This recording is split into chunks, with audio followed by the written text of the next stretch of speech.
Y es que la leche está muy lejos de ser el producto estrella que nos pretenden hacer creer. En realidad, más bien parece que vaya en dirección contraria.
Mira, es un tema bien sensible, pero la leche tiene 10 grandes problemas. Recientemente se publicó un artículo en donde me preguntan sobre la leche, entonces yo respondo conforme a lo que han sido mis investigaciones, pero me desacreditan en un recuadro, ¿no? Entonces ha creado toda una confusión social muy grande, la gente no sabe qué hacer porque por un lado dicen una cosa, otro, pero en breve, mira, nosotros somos la única especie que nunca desteta. Ningún animal consume leche de otro animal, de otra especie. Entonces, fíjate, la vaca produce hormonas de crecimiento bovino que son hechas para el becerro.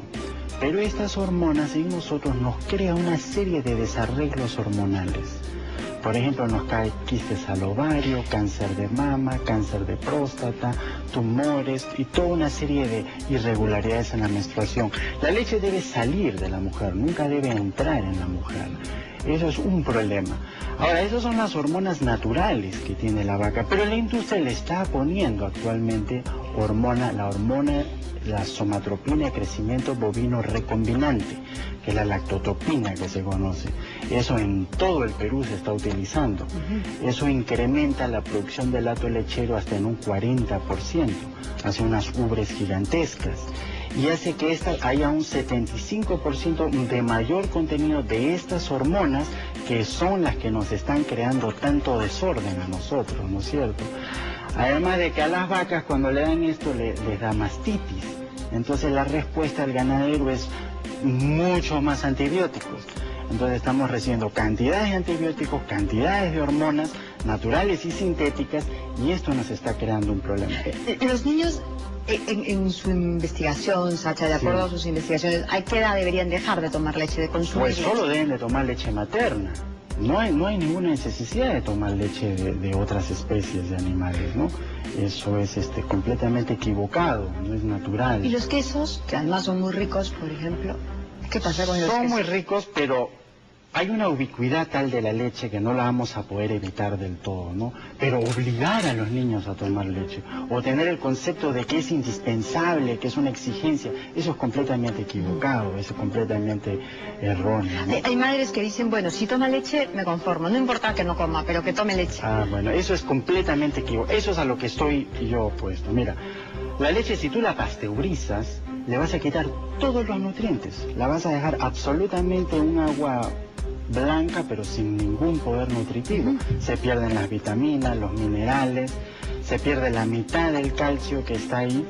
Ese es otro problema, la pasteurización, ¿no es cierto? Ahora, por otro lado, la leche tiene una proporción de calcio y de fósforo que es muy adverso. que no lo hace fuente primaria de calcio. ¿Y dónde encontramos el calcio, entonces? Si no consumimos leche, si por ejemplo los adultos no tomamos leche, ¿dónde encontramos el calcio? Las mujeres sobre todo. Fíjate, 100 gramos de leche tiene 118 miligramos de calcio, ¿ya? Miligramos. 118 miligramos de calcio. Pero tiene 97 de fósforo, entonces tienes que quitarle 118 menos 97, te quedan 21. Lo pasteurizas, te queda la mitad, te quedan 10 miligramos. Ahora, 100 gramos de brócoli tiene 130, 100 gramos de almendra tiene 250, 100 gramos de ajonjolí tiene 1160 miligramos de calcio. Y aquí en el Perú tenemos la coca, 100 gramos de coca tiene 2097 miligramos de calcio.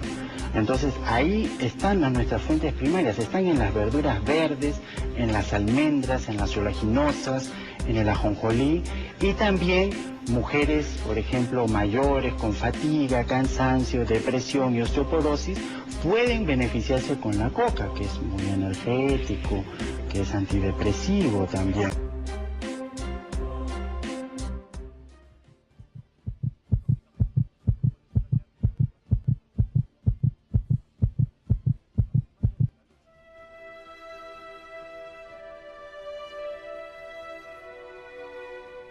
¿Consume usted habitualmente leche, mantequilla, yogures, natillas, helados, quesos y demás derivados lácteos? ¿Le sientan bien? ¿Está usted sano? Porque si no es así, sus problemas pueden deberse, sin más, a su ingesta. A fin de cuentas, todo el mundo debería entender que el ser humano es el único mamífero que ingiere leche procedente de otro animal pasado el periodo de lactancia. Y lo hace a pesar de saberse que la leche que produce cada mamífero es específica para su especie, y la naturaleza la ha hecho idónea para las necesidades de su cría, y no para las de otra. La razón fundamental por la que los nutricionistas occidentales, no así los orientales, recomiendan tomar leche y sus derivados es porque la consideran nutritiva y especialmente rica en calcio, agregando que la ingesta periódica de ese mineral es imprescindible para mantener la salud, sobre todo la de los huesos. Y en ese convencimiento muchas personas beben cantidades importantes de ella, al punto de que algunas, es el caso de los millones de norteamericanos, prácticamente la toman en lugar de agua. Sin embargo, es precisamente en Estados Unidos, el mayor consumidor mundial de leche, donde más incidencia de osteoporosis hay entre su población. ¿Alguien puede explicar razonablemente tan singular paradoja?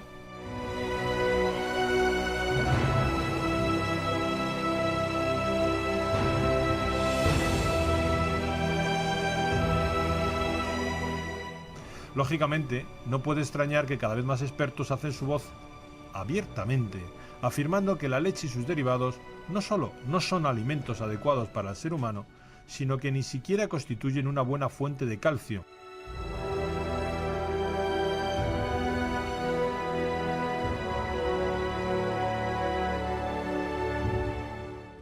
Porque una cosa es la cantidad de ese mineral presente en ella y otra muy distinta, su biodisponibilidad.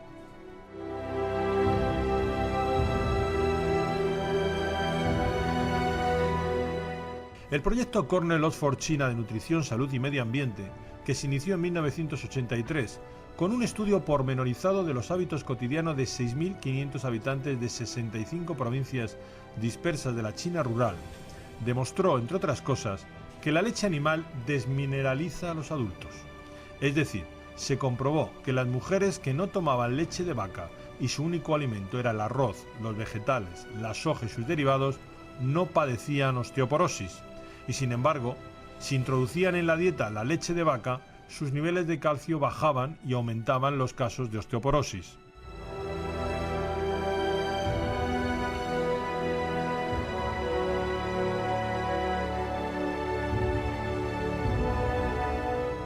Gracias a las investigaciones llevadas a cabo por el Dr.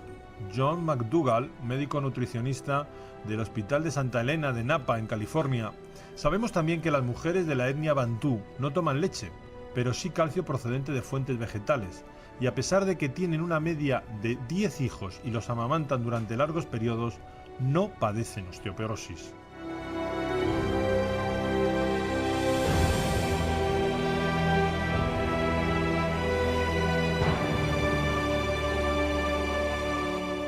También el finado doctor Jean Signalet, catedrático de Medicina de la Universidad de Montpellier durante muchos años y autor de más de 200 publicaciones, denunció en su obra La alimentación, la tercera medicina, lo siguiente. Es cierto que la leche de vaca es rica en calcio, pero una vez en el tubo digestivo humano, la inmensa mayoría se precipita en forma de fosfato de calcio y es expulsado a través de las heces fecales. Solo una pequeña parte es absorbido. ¿Y qué decir de la caseína láctea? Porque hoy se sabe que el niño lactante asimila completamente las caseínas de la leche materna, pero no las de la leche de vaca. Tales proteínas solo se digieren parcialmente por el efecto neutralizador de la leche sobre la acidez gástrica, indispensable para su ruptura. ¿Y qué sucede entonces? Pues que en algunas personas se adhiere a los folículos linfáticos del intestino, impidiendo la absorción de otros nutrientes. Además, su hidrolización parcial puede provocar problemas inmunológicos. En cuanto a las grasas, cabe decir que la leche humana contiene 45 gramos de lípido por litro, de los que el 55% son ácidos grasos poliinsaturados y un 45% saturados. Y tiene sobre todo un elevado contenido en ácido linoleico, precursor de prostaglandinas y leucotrienos antiinflamatorios.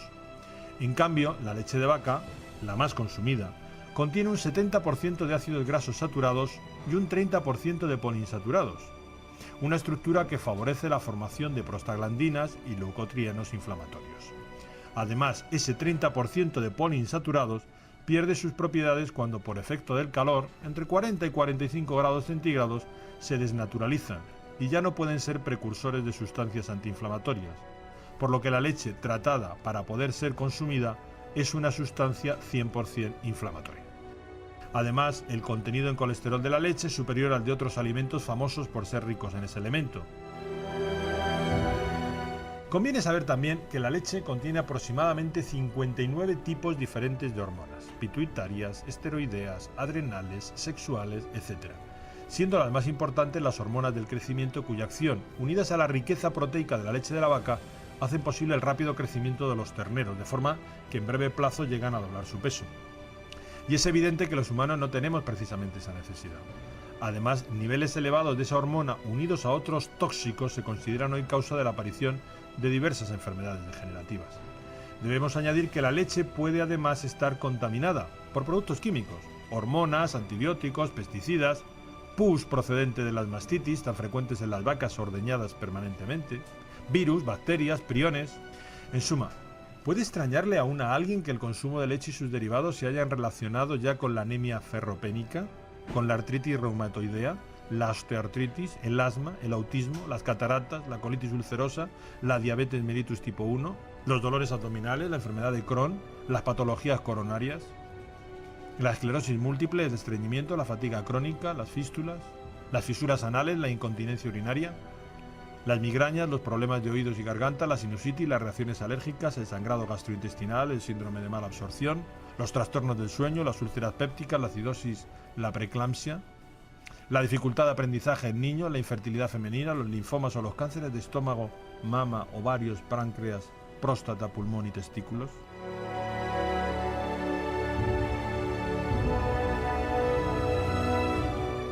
Y ahora sigue usted consumiendo leche animal y sus derivados, pero luego no diga que ignoraba sus posibles efectos secundarios, especialmente en el caso de los niños. Si desea más información, consulte nuestra web.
one last question that pertains to my HIV test I took in Africa, and then we'll go on to... And you want this on the air? Yes, I tested negative, it's okay. It's up to you if you want to disclose your results. Now, if I tell you that the test you took was lousy and didn't mean a thing, does that make any difference for everybody to hear? You make a difference for me. Yeah, I know. You want everybody in the world to see that, to hear that?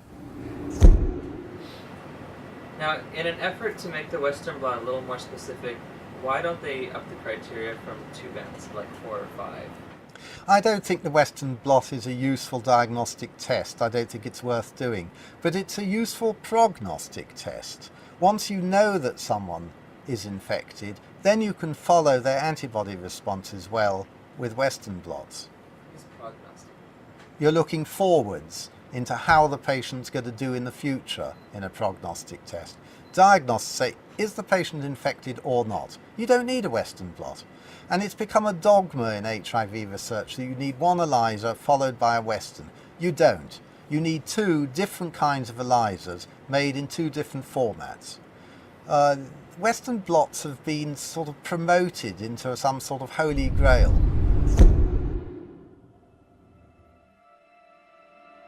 Bueno, está claro que este es un tema muy delicado. Este es el doctor Peter Duesberg, que es un eminente científico que además optaba al premio Nobel y que tenía una beca impresionante, ¿no? Y en el momento que le empezó a llevar la contraria a la versión oficial, como siempre, pues fue ridiculizado, fue desacreditado, despojado de sus cosas y demás.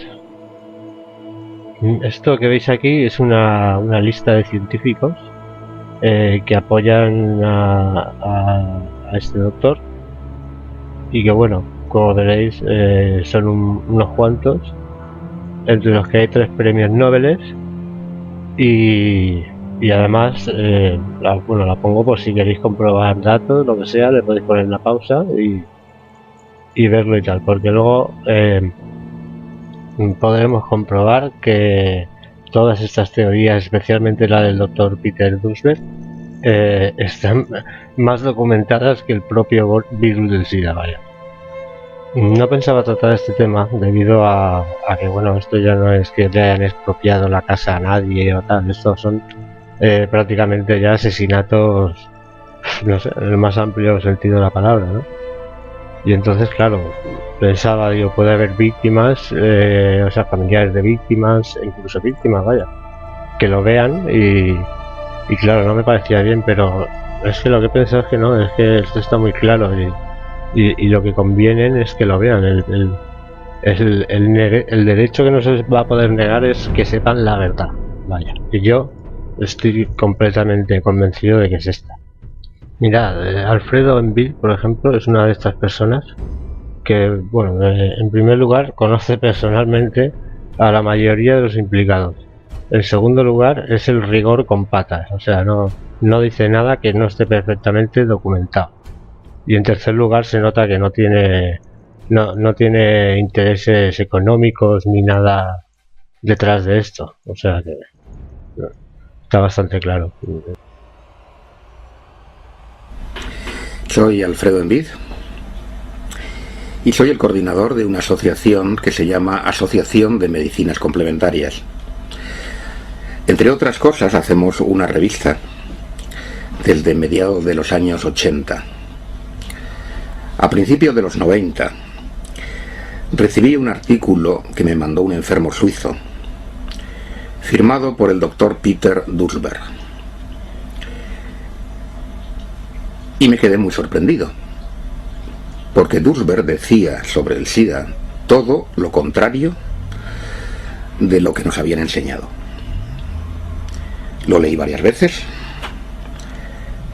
lo traduje y lo publicamos en nuestra revista. Después de eso, tomé contacto con él, en California. Duesberg era profesor de biología molecular en la Universidad de Berkeley. Había sido el primero en hacer el mapa genético de un retrovirus y estaba considerado por el doctor Gallo como el mejor retrovirólogo de su generación. Es decir, que no era ningún bocazas. Tenía un currículum impresionante y había sido candidato incluso hasta al premio Nobel. Fue él, entre otras cosas, el que descubrió los genes del cáncer. Tenía una beca que solamente 20 y tantos científicos tenían en Estados Unidos. Es decir, estaba situado dentro de los 20 y tantos científicos de élite más importantes de Estados Unidos. Dursberg me explicó que había muchos otros y me dio los contactos.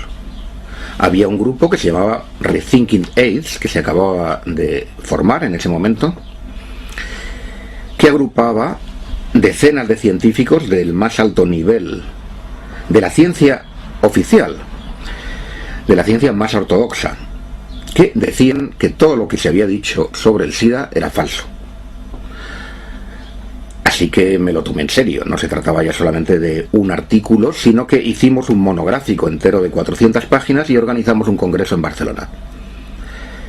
Ese congreso, que tuvo lugar en el 93, si no me equivoco, vino Dursberg, vino Harvey Bialy, que era entonces el director científico de la revista Biotechnology, una de las más importantes revistas de biotecnología profesional del mundo. Vino Alfred Hassin, que era un hombre ya retirado, inmunólogo, y además con otras 2 especialidades médicas, profesor emérito de inmunología y muchos otros. Para mí quedó claro que tenían razón. Además de estos, me sorprendió también mucho que hubiera 3 premios Nobel. Y me sorprendió mucho de que no nos hubiéramos enterado ninguno de que había 3 premios Nobel y decenas de científicos cuestionando la hipótesis oficial. Eso ya de por sí debe invitaros, a los que estáis viendo esto, a poner un punto de interrogación en lo que es el dogma del SIDA. Implica que hay una censura en la ciencia. De hecho, esa censura, muchos de estos científicos la han vivido. Desde que Dursberg empezó a decir esto, por ejemplo, puesto que hemos empezado a hablar de él, y se lo merece, puesto que fue el primero que tuvo el valor de enfrentarse con la ortodoxia, su beca desapareció, sus fondos de investigación desaparecieron. Le quitaron hasta la secretaria. Y sufrió las consecuencias de decir la verdad y de ser honesto. Como anécdota, un colaborador suyo, Stroman, que era otro biólogo molecular muy prestigioso en la Universidad de Berkeley, cuando se jubiló en los años 90, dijo: señores, dijo y lo escribió, Dursberg y todos los que dicen que el virus del SIDA no causa el SIDA tienen razón, pero he esperado a jubilarme para que no me pase lo mismo que a él. Y añadió: muchos de nosotros, refiriéndose al resto de los biólogos de primera línea, pensamos lo mismo. Muchos lo piensan, pero no lo van a decir. Por lo menos hasta que se jubilen. Así que esperamos que a medida que se vayan jubilando, tengamos una epidemia de disidentes. Mantiene su postura. Según él, todavía no hay nada que pruebe la relación entre el VIH y el SIDA. Y mientras que no se produzca una demostración científica, no cambiará de opinión. La actitud de Dursberg ha llevado a otros investigadores a replantearse el protagonismo del virus en la enfermedad. Como en el caso del profesor Harry Ruben, pionero también del análisis de los retrovirus. Muchos de los especialistas más importantes de hoy en día han sido alumnos suyos. Solo me gustaría apuntar que, a diferencia de lo que ocurre con otros virus, en el caso del VIH no hay una evidencia que permita su identificación exacta. No descarto que pueda tener cierto protagonismo, pero esto no significa necesariamente que sea la principal o la única causa existente. En cualquier caso, no ha sido probado científicamente. Las dudas planteadas por los heterodoxos del SIDA no siempre han quedado sin respuesta. Sin embargo, el debate ha sobrepasado el ámbito estrictamente científico y ha llegado a convertirse en una polémica casi religiosa, anatemizadora para los que no participan de las tesis oficiales. Los disidentes excluidos del debate científico se han agrupado en torno al profesor de bioquímica Charles Thomas, con la intención de hacerse oír.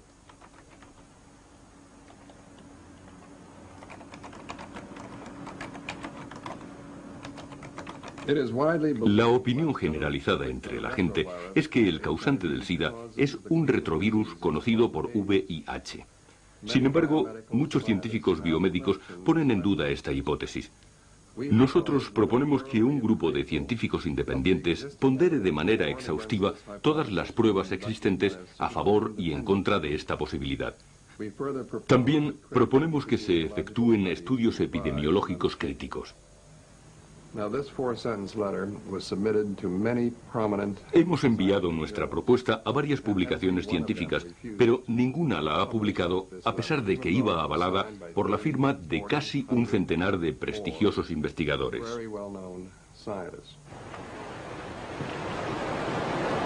Hasta el momento, 3 premios Nobel han manifestado públicamente sus dudas acerca de la tesis oficial. La bióloga Barbara McClintock, ya fallecida, el profesor Walter Gilbert, de Harvard, y por último, Kary Mullis, Premio Nobel de Química en 1993, a quien vemos en la imagen.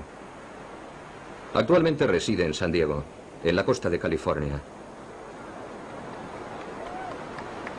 Kary Mullis es el inventor del APCR, un procedimiento que permite aislar y observar los genes ampliados de un microorganismo.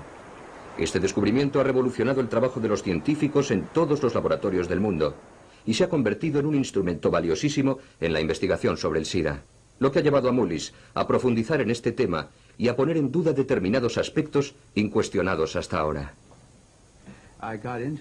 Yo intentaba encontrar unas referencias, es decir, los trabajos científicos que demostraran que el virus VIH era la causa del SIDA. Necesitaba estos datos porque estaba redactando un informe y tenía que citar estas referencias para poder decir, esto es así, como confirman tales y tales documentos. Pero no conseguía encontrarlos. En anteriores trabajos nunca había tenido el menor problema a la hora de buscar las fuentes científicas sobre las causas de algún fenómeno. Normalmente es fácil encontrar estos datos recurriendo a publicaciones especializadas. Se averigua quién ha estudiado determinado tema, qué descubrimientos ha realizado y cuál es su tesis de trabajo. Pero esta vez no fue así. Pregunté a todos los investigadores sobre el SIDA por qué opinaban que el VIH era la posible causa de la enfermedad. ¿Cómo tenían la certeza? ¿Con qué documentos trabajaban? Todos me contestaban, pues hay un montón de datos que lo avalan. Y yo les decía, ¿podría decirme exactamente cuáles? Yo estaba deseando encontrar lo que buscaba para terminar mi trabajo. Necesitaba esos datos para citarlos en mi informe sobre el VIH en la sangre. Solo quería eso. Solo quería documentar mis teorías y para ello necesitaba la prueba de que el VIH era la posible causa del SIDA. Pero no pude conseguirlo. Nadie me daba la respuesta. Siempre me contestaban que los papeles los tenían en la oficina y yo decía, bueno, pues envíeme esos documentos desde su despacho, pero nadie lo hizo. Para Mullis, esta dificultad en conseguir las pruebas demuestra que la investigación se ha realizado sin respetar las reglas más elementales de la metodología científica. Mullis es de la opinión de que en el tema del SIDA todo se ha hecho con demasiada precipitación. La investigación, la divulgación pública, el intercambio de opiniones entre la comunidad científica y, por último, la conclusión a la que se ha llegado, que no es más que una verdad a medias. Normalmente la ciencia no suele discurrir por esos caminos. Cuando se quiere afirmar algo hay que experimentarlo previamente para obtener unos resultados. Hay que estudiar el tema con detenimiento y preguntarse si hay algo en lo que nos hayamos podido equivocar. Si es así, conviene realizar un nuevo experimento para comprobar los datos. Las ruedas de prensa deben convocarse después de concluir este proceso. Esta es la manera de establecer las evidencias científicas. En el caso del SIDA, efectivamente se convocó una conferencia de prensa en la que se afirmó: el VIH es la causa del SIDA. El Centro de Control de Enfermedades en Atlanta se hizo eco de estas palabras añadiendo: cuidado, el VIH es un organismo peligroso. Si lo encuentran en un paciente que presenta determinado tipo de síntomas, deben informarnos. Y se lo comunicaron a todos los médicos. Sin embargo, no explicaron por qué lo sabían. Se convirtió en una verdad con demasiados interrogantes, pero no puede considerarse en modo alguno una verdad científica.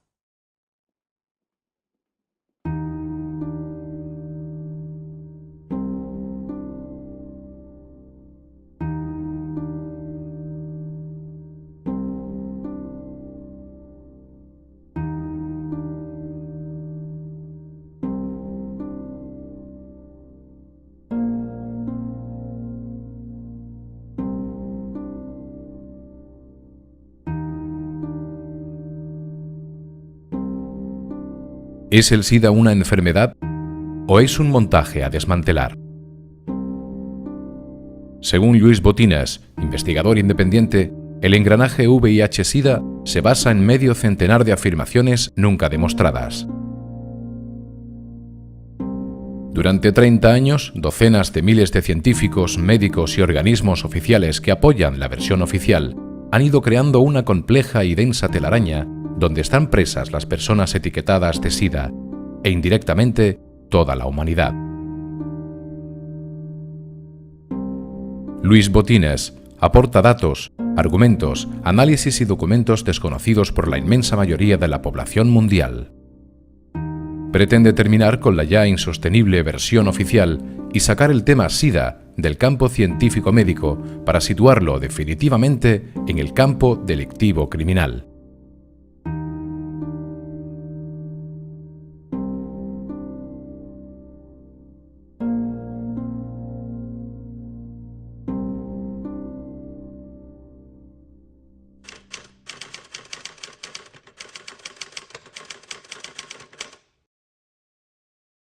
Exactamente el 5 de junio del 81, el boletín de los CDC, de los Centers for Disease Control, que se llama Morbidity Mortality Weekly Record, publica un articulito de apenas una página y una sexta parte, que es el inicio de la bola de nieve del SIDA, es empezar a rodar la bola de nieve.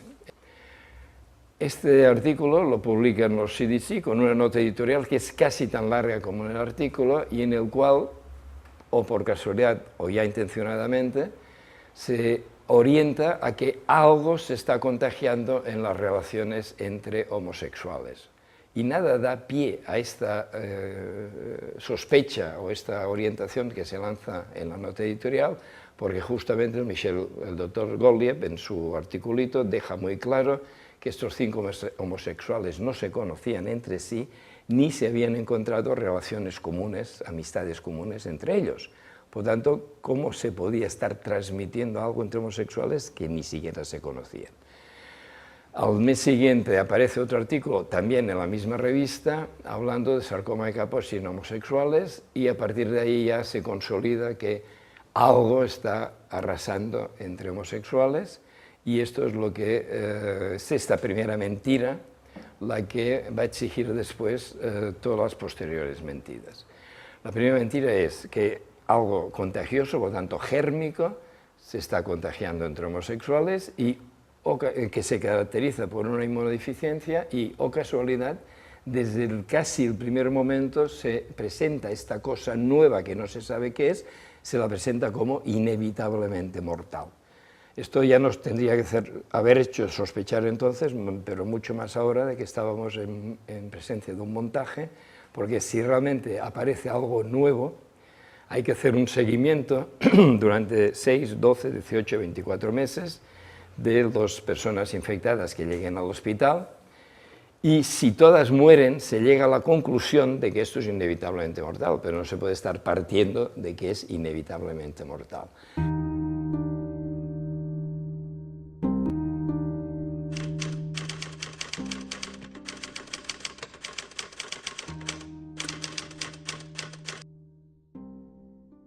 Resulta que desde el año 85, en que se habían aplicado los primeros test ELISA de anticuerpos, diseñados, aprobados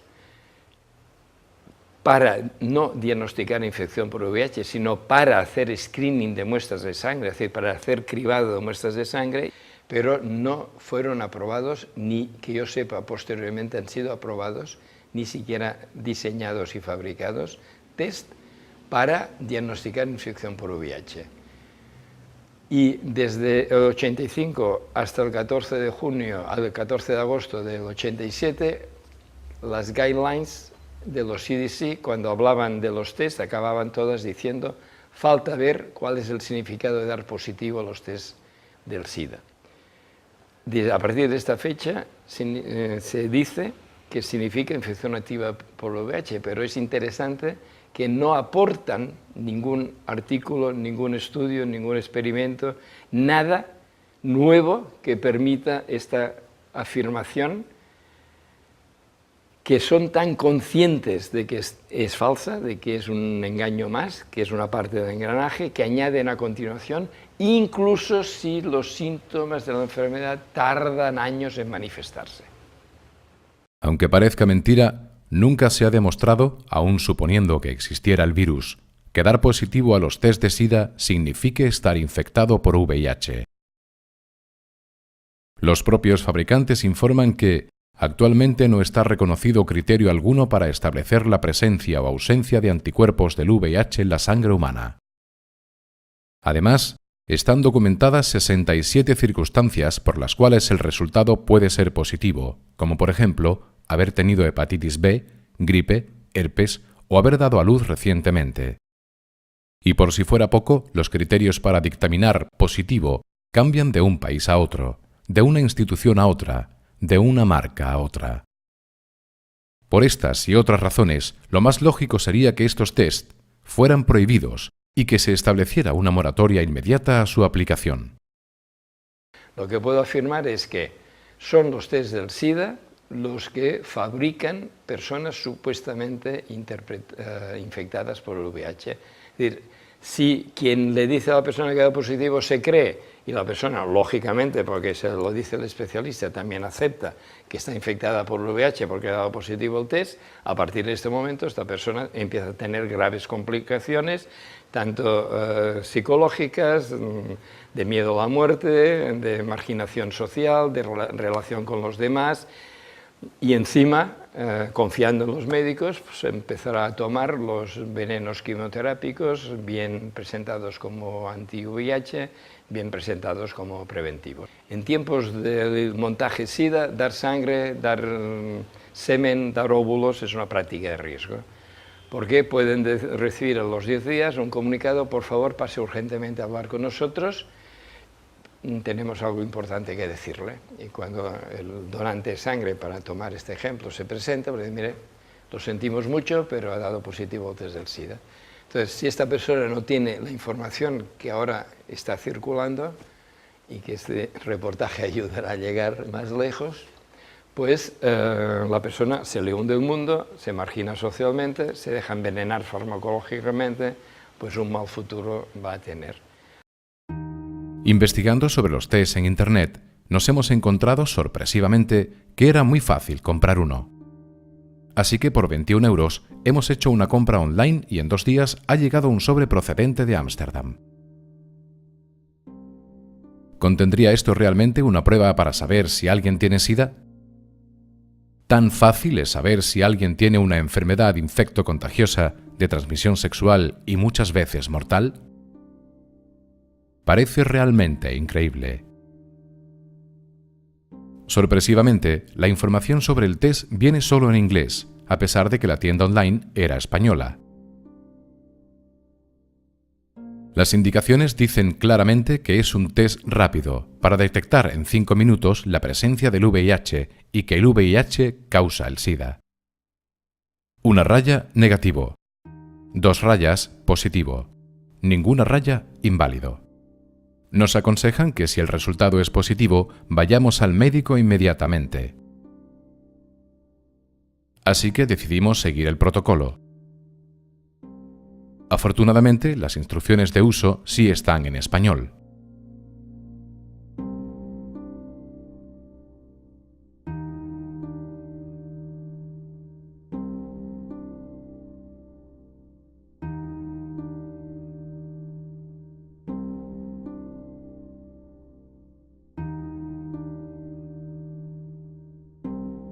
Limpiamos el dedo e intentamos pincharlo con el aparatito, pero desgraciadamente no funciona bien. Finalmente conseguimos una gota de sangre. Le añadimos una sustancia presentada como solución amortiguadora. Esperamos 5 minutos y tenemos el resultado. Es asombroso. Es asombroso. Este resultado puede cambiar el curso de una vida. ¿Y si alguien lo hace asustado y en soledad?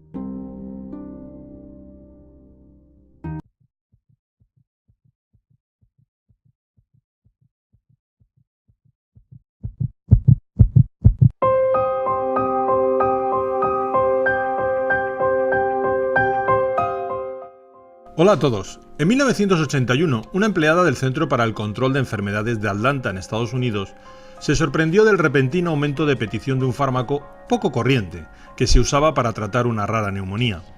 Esa patología, que se achacaba al Pneumocystis carinii y afectaba normalmente solo a personas con las defensas muy bajas, estaba afectando cada vez a más jóvenes. Eso sí, con unas características comunes. Eran casi todos varones homosexuales, algunos de los cuales presentaban además un singular tipo de cáncer, el sarcoma de Kaposi. En todos ellos el nivel de linfocitos CD4 era muy bajo, y de ahí que se empezara a hablar primero de inmunodeficiencia relacionada con gays y luego de síndrome de inmunodeficiencia adquirida, o SIDA, como ahora se conoce por sus siglas. En cualquier caso, se aceptó demasiado rápido un posible origen vírico, obviando sin justificación que la causa, como sostenían otros investigadores, pudiera ser otra. Por ejemplo, la inhalación de nitritos, o que se tratara de los efectos secundarios de un fármaco conocido como Septrin, que absurdamente se recetaba ya entonces para prevenir enfermedades de transmisión sexual.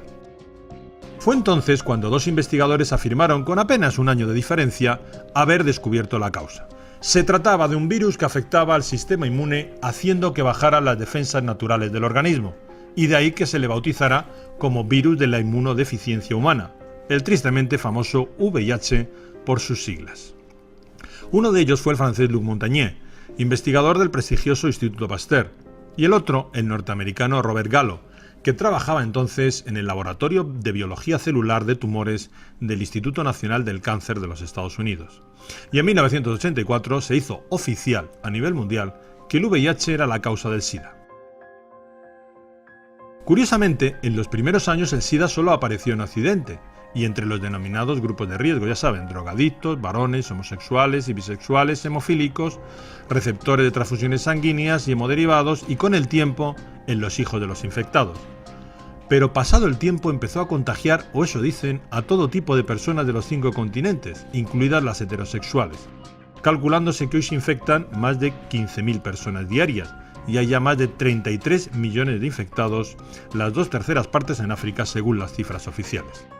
Claro que en ese continente y en otras zonas subdesarrolladas, lo que no se dice tanto es que se ha estado diagnosticando de SIDA a muchas personas simplemente porque padecían un conjunto de síntomas que en realidad son comunes a otras enfermedades habituales entre quienes viven en la miseria. Y claro, en pocos años, de las 2 enfermedades que se supone provocaba el VIH en un inicio, se ha pasado a afirmar hoy que ese virus puede ser la causa de 30. Pues bien, ya en 1987 un grupo de científicos que se negó a aceptar que el supuesto virus descubierto por Montagnier y Gallo, luego matizaría que era un retrovirus, fuera el causante del SIDA, exigió a ambos que demostraran al menos que había sido aislado, publicando su fotografía. Nunca lo hicieron, y la consecuencia de ello es simple: la afirmación de que un retrovirus denominado VIH provoca una enfermedad llamada SIDA no ha sido científicamente demostrada jamás. En el ámbito de la virología, la única prueba realmente válida para corroborar la existencia de un virus es aislarlo y fotografiarlo. Y aunque eso nunca se ha hecho, varias empresas han conseguido que se les permita desarrollar fármacos elaborados con trozos de partículas de un virus que ni siquiera se ha aislado. Luego, ¿cómo puede alguien saber que una partícula vírica pertenece a un virus que no se ha purificado jamás? Durante años, la Dirección de Discovery de Salud ha pedido por escrito a las autoridades sanitarias y a muchos de quienes dicen investigar el virus su fotografía, sin recibir jamás otra respuesta que el silencio. Luego, según sostienen ya numerosos investigadores, cabe afirmar que el supuesto virus del VIH no ha sido nunca purificado ni caracterizado, y por eso no hay fotografías suyas. Y si el virus no ha sido purificado, ni secuenciado, ni fotografiado, es imposible que se hayan podido caracterizar sus proteínas, para obtener proteínas virales que puedan ser utilizadas como antígenos específicos, ni secuenciar su información genética. Y si no se pueden obtener proteínas virales, no se pueden realizar test de infección. Y si no se pueden obtener test de infección, no se puede etiquetar a nadie como seropositivo y condenarle al consumo de antirretrovirales. El único modo indiscutible de demostrar que un virus ha sido aislado, insistimos, es tomarle una fotografía con un microscopio electrónico para demostrar su existencia y luego, una vez purificado, caracterizar sus proteínas. Solo así se puede verificar que ese virus es distinto a los conocidos y posee proteínas propias y específicas. Pues bien, lo decimos una vez más, nunca se ha publicado ninguna micrografía electrónica del VIH. Nunca se ha demostrado que haya sido secuenciado y, por tanto, la afirmación de que se han obtenido proteínas y partículas del VIH es absolutamente gratuita. Y mientras no se demuestre que el VIH existe y sus proteínas han sido caracterizadas, afirmar que produce anticuerpos específicos es igualmente gratuito y no está demostrado. Y eso implica que el VIH no puede detectarse con test o prueba alguna. Luego, todas las personas a las que se les ha diagnosticado que son seropositivas han sido engañadas. Lo inconcebible es que la mayoría de la gente aún ignore que la fiabilidad de los conocidos test ELISA y Western Blot, que inexplicablemente aún se utilizan para comprobar si alguien está infectado, está de hecho en entredicho y desde hace muchos años. Hay países que rechazan la fiabilidad del primero y otros que no se fían del segundo. De hecho, hasta los criterios para dar positivo varían de un país a otro e incluso de un laboratorio a otro. Es más, están documentadas 68 razones distintas que pueden hacer dar positivo a los test del SIDA. En estas columnas podemos observar los distintos criterios que se emplean para definir un test Western Blot positivo, es decir, para establecer cuándo una persona está o no infectada por el VIH. Los criterios que se aplican varían en cada país e incluso en las distintas instituciones de un mismo país.